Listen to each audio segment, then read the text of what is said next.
marketing en France. Il faut avoir conscience, ça n'a jamais été fait. C'est une initiative de Régis et de Click et Site, donc j'aimerais qu'on l'applaudisse vraiment beaucoup.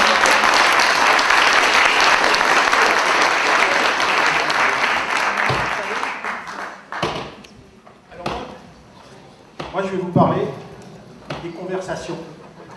C'est un mélange, on va voir, d'email et d'email marketing et de réseaux sociaux. Je me place toujours du côté du consommateur et je réagis toujours par rapport à tout ce qu'il reçoit, ce qu'il peut envoyer. Je me place toujours par le consommateur. Et la lourde tâche que j'ai aujourd'hui, c'est de vous réveiller parce que c'est l'heure de la sieste. Vous avez le planning de l'après-midi. Il va y avoir de la collecte, on va parler d'acquisition et on va parler de fidélisation.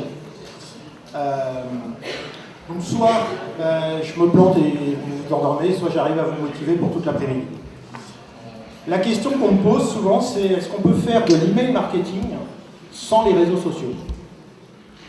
Il faut bien comprendre qu'aujourd'hui, le consommateur, réseaux sociaux, email marketing, lui, il communique avec ses amis, avec ses pairs, avec les marques, avec les services après-vente, avec les services marketing, les services commerciaux. Peu importe aujourd'hui le support qu'il va utiliser, il va prendre celui qui, à son avis, va lui apporter le plus rapidement la réponse, directement à lui, puis si ça ne suffit pas, il va en profiter pour en parler à tous ses amis et faire un petit bad buzz, comme on dit, sur notamment Facebook et Twitter, qui sont les deux plus gros. Donc la question, c'est est-ce que c'est compatible? Est-ce qu'il faut les associer? Est-ce qu'il faut les opposer? Est-ce que pour les marques, elles le travaillent ensemble ou pas? Alors moi, je partage la conviction très forte, et j'en ai déjà discuté avec certaines personnes dans la salle, ils le savent, que l'email marketing et les réseaux sociaux, ça forme un ensemble.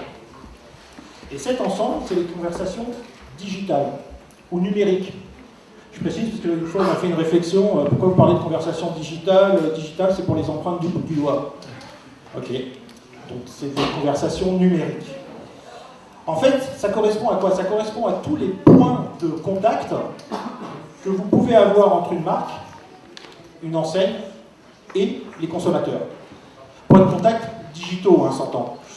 Je ne parle pas forcément des points de contact dans les magasins où le digital s'insère aussi dans le magasin. Ce n'est pas le principe. C'est vraiment les conversations digitales, les points de contact. Alors ça, qui est plutôt d'accord sur cette vision-là? J'espère que tous les autres ne vont pas dire oui à la seconde, parce que tout le monde ne travaille pas comme ça et tout le monde n'est pas d'accord. Hein. Il y en a beaucoup qui croient encore que l'email d'un côté, les conversations de l'autre côté, le client, non, il est là pour acheter. Le meilleur exemple que vous avez, c'est Jonathan avec Bad Sender. Je reprends un exemple, hein, un no-reply, le no-reply war. Vous envoyez un email commercial, vous demandez à un consommateur, un client, d'acheter vos produits, mais surtout, tu ne me parles pas, client. Tu fais que payer. C'est à peu près ça, hein. Il faut bien se mettre à la place du consommateur. Bon, un peu d'amour dans ce monde de brut. L'email et les réseaux sociaux, franchement, c'est un mariage. C'est de l'amour et c'est des concessions aussi. C'est-à-dire que l'un change au contact de l'autre. Je vous donne un exemple. Est-ce que vous pouvez créer un compte Facebook sans adresse email? Non. Ça va venir un jour, je pense. Avec un numéro de téléphone portable, on aura le même discours. Seul, c'est pas possible sur Facebook. Twitter, même combat. Vous ne pouvez pas créer un compte sur le réseau social Twitter sans adresse email. Google+, oui, Google+, c'est aussi un réseau social. Hein. C'est le nouveau Google. Vous ne pouvez pas créer un compte sans adresse email. Et en plus, Google, il vous fournit une adresse Gmail. Donc c'est un vrai mariage, les deux sont ensemble. Et qui dit mariage, dit plein de petits. Et les petits avec les réseaux sociaux, c'est des alertes. C'est-à-dire que vous pouvez recevoir, là c'est juste la capture d'écran de Twitter. Vous avez la capacité de recevoir 21 alertes avec Twitter. Vous avez un nouveau follower, il y a quelqu'un qui vous a retweeté, il y a quelqu'un qui vous a mentionné, il y a quelqu'un qui vous a parlé. Donc Facebook, c'est à peu près pareil. Hein. Vous êtes tagué dans une photo, vous avez un message, vous avez une demande d'amis, j'en passe et des meilleurs. Donc ça veut dire quoi? Ça veut dire que oui, l'email est indispensable pour créer un réseau social, donc il y a une vraie association entre les deux. Et le consommateur l'a bien compris parce que lui, il se sert des deux pour avoir des conversations avec les marques. Et deux, les réseaux sociaux transforment l'email en média d'alerte. C'est un petit peu là où je veux en venir par rapport à l'email marketing. Ça veut dire qu'il y a de plus en plus d'emails dans votre boîte de réception, rien qu'à cause des réseaux sociaux. Ça fait beaucoup. Et en plus, sur Internet, il y a de plus en plus de marques. Il y a de plus en plus de marques qui sont présentes et qui font de l'email marketing, qui discutent avec leurs consommateurs. Il y a plus d'internautes également, et puis il y a plus d'offres, parce que le e-commerce se développe, et pour faire du e-commerce, il faut être visible, et c'est l'email marketing qui reste de toute façon le meilleur levier marketing.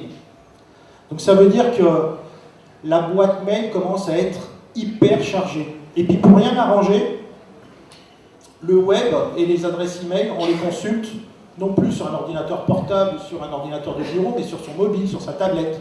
Et puis il y a l'Internet illimité, puis il y a la 4G qui arrive. Ça veut dire que je peux consulter mes emails partout, tout le temps, n'importe quand. Mais la journée fera toujours que 24 heures.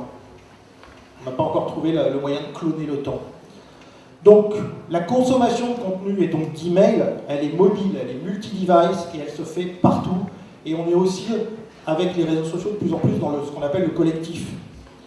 Donc, le web est devenu social, le social est web, et ça a eu un impact énorme. Je vous ai parlé de concession tout à l'heure dans la notion de mariage.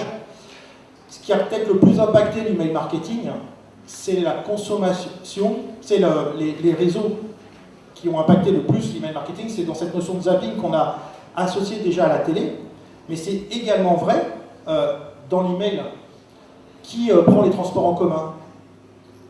Personne, vous êtes tous en voiture, bande de pollueurs.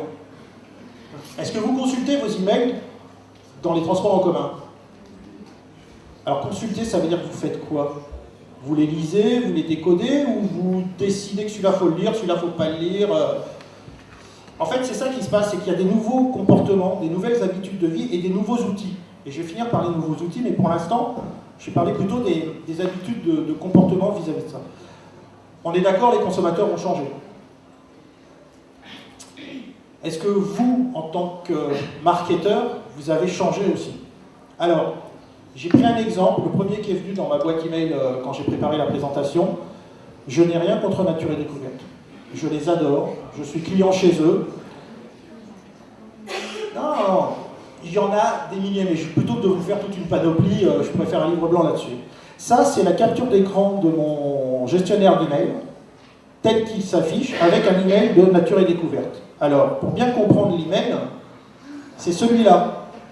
Ce matin, on parlait de responsive design. Hein. Il est super responsive design, ne vous inquiétez pas. Hein. Vous pouvez tout lire sur le téléphone. Hein. Je vous ai juste remis l'écran blanc pour vous montrer à quel niveau se trouve ce qu'on appelle la ligne de flottaison, la ligne de lecture. Je vous ai dit qu'il était responsive design. Je ne sais pas si vous vous rendez compte qu'un email comme ça sur un portable, sur un iPhone, c'est qu'un iPhone 4, le mien. Le 5 est un peu plus grand, les Samsung sont un peu plus grands, mais ça ne change pas le problème. C'est pas la peine. Il n'est pas lu. Et il ne sera pas relu, comme on l'a vu ce matin dans des statistiques, sur un ordinateur de bureau. Hein. Donc c'est pas vraiment, comment dire, user-friendly, mobile-friendly, comme on dit. Bientôt, on va regarder ces emails quasiment que sur portable, hein, parce que c'est plus simple. Bon, la bonne nouvelle, c'est quand même que le chef de famille, ça reste l'email. Hein. Alors c'est 1 billion, c'est des milliards en France. Il y en a largement plus que des réseaux sociaux, des comptes sociaux.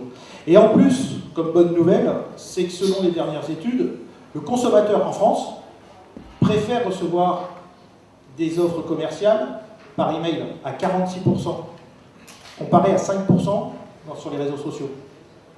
Donc c'est pour ça qu'on dit encore, dans les discours qu'on peut avoir, l'email marketing reste le meilleur levier pour faire du commerce. Ce qui change avec les réseaux sociaux et avec l'email, c'est que 40% préféreraient avoir à créer un compte avec un login social, le Facebook Connect, que vous connaissez peut-être, ou Twitter, Google+, Yahoo aussi le fait, parce que c'est plus simple. 40%, c'est énorme. Ça veut dire que plutôt que de vous donner directement email et de créer un mot de passe, ils préfèrent utiliser son compte social, son compte Facebook. MyTF1 propose, vous voulez créer un compte sur MyTF1, vous avez l'ancienne méthode, email, mot de passe, mais vous avez le Facebook Connect. Spotify, c'est pareil. Sachant qu'à un moment donné, Spotify, c'était pire. Hein. C'est que vous ne pouviez pas créer un compte en dehors de Facebook. Pinterest, c'est pareil. Pinterest, c'est un nouveau réseau social qui, lui, va se baser sur le réseau social Facebook. Ça lui permet de créer la viralité, la diffusion et donc la connaissance du réseau. Mais il y a des acteurs du e-commerce qui font pareil. C'est Discount. J'ai même McDo. Il faut dire qu'il faudrait être fou pour remplir ce formulaire. Un clic sur Facebook, je suis connecté, remplir ce formulaire, en plus il faut vérifier que c'est un humain, c'est pas possible. En plus, il y a des statistiques qui sont assez intéressantes d'avoir tout ce couplage, ce mariage, email et réseaux sociaux. C'est que le taux moyen, le taux de clic moyen augmente. Et il augmente de façon assez importante. En 2011, c'était 115%, là c'est 158%, c'est-à-dire qu'on passe d'une moyenne de 2,4 à 6,2. Je reconnais que je me pose une question, et je n'ai pas la réponse, c'est est-ce que j'ai plus de clics? Parce que dans l'email, je clique plus sur le produit, mais je clique sur le réseau social pour aller voir ce qui s'y passe, ou pas? Parce que plus de clics, c'est bien si c'est du clic utile qui remplit l'objectif qu'on s'est donné. Alors ça, c'était les habitudes. Maintenant, je vais vous parler des outils. Alors, je suis un peu geek, je me fais insulter comme ça, traiter de geek, donc j'ai plein de petits outils. Je vais vous en présenter 3 ou 4, et il y en a un que vous connaissez. Ça, c'est Mailbox. Qui connaît Mailbox? Une application pour lire ses emails sur iPhone. Alors, je vais vous montrer rapidement, il y en a pour quelques secondes.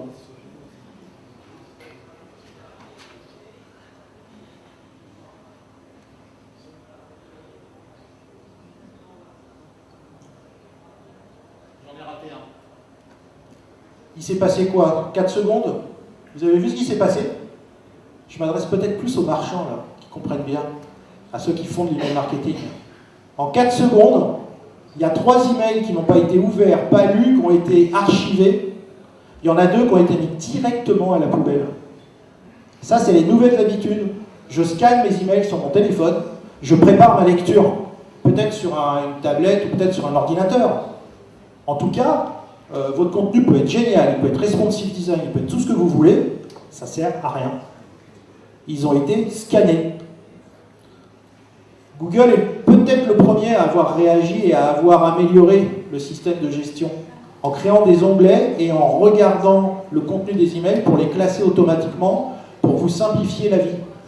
Il y a un onglet réseaux sociaux parce que toutes les alertes, il y a un onglet promotion pour tous les emails commerciaux, et puis il y a un onglet général. Moi, je me pose une petite question.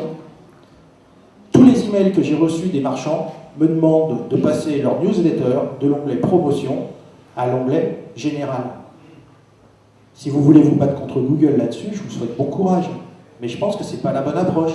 Si Gmail, si Google l'a fait, il doit y avoir une raison. Il y a peut-être un moyen différent d'arriver à être lu. Parce que le général, c'est pour ma communication perso. Ça, c'est Gmail. Hop, H-O-P, c'est une application que je trouve super sympa. Alors, je l'ai, je pourrais vous la montrer. En fait, qu'est-ce qu'ils font? Il y avait un laser tout à l'heure, mais pas le voir. Vous voyez en haut, vous avez une enveloppe avec un point bleu et une petite enveloppe de chat. En fait, Hop, qu'est-ce qu'il fait? Il arrive à distinguer dans vos emails ceux qui correspondent à des newsletters et ceux qui correspondent à des réponses, des conversations que vous avez. Que ce soit une marque ou quelqu'un avec qui vous êtes en discussion. Donc, il arrive à prendre votre boîte email et à vous faire un canal de chat, de messagerie instantanée quelque part où vous pouvez répondre rapidement, et un canal qui est plus de l'email, de la newsletter, de la pub ou des emails commerciaux. Un autre, en revanche, qui est sur iPad, qui s'appelle Cannonball. C'est le même principe, sauf que eux, ils ont d'un côté, sur le côté gauche, vous avez les emails de conversation, et le côté droit, sous forme d'image, la pub. C'est des nouvelles startups qui se lancent, hein. C'est tout nouveau, c'est tout récent, mais c'est un mouvement de fond pour aider, en fait, les consommateurs à reprendre le pouvoir de leur boîte mail. Et la dernière, c'est ce qu'on appelle aujourd'hui le Vendor Relationship Management. C'est quoi? Le CRM, c'est pour les marques. Le VRM, c'est pour les consommateurs. Et OneCub, qui est aussi une start-up qui se lance, vous permet de créer un compte, vous donne une adresse email avec laquelle vous allez vous inscrire sur toutes les newsletters. Et eux vont vous les classer. Vous avez la catégorisation. Moi, je l'ai fait avec une adresse qu'on appelle une adresse piège qui me sert à m'inscrire un peu partout. Et ils peuvent vous prendre votre adresse générale, c'est une adresse Gmail, et ils vous traitent l'ensemble de vos données. Et ils vous les classent. Donc il y a un vrai mouvement de fond des habitudes de consommation qui sont liées en fait à un impact du côté comportement social, réseaux sociaux, sur l'email marketing. Et il faut en avoir conscience pour continuer à avoir ces emails lus, ces emails ouverts, et puis cliquer. En gros, vous voulez l'argent, ouais, mais nous on est des conversations. Voilà, je vous remercie.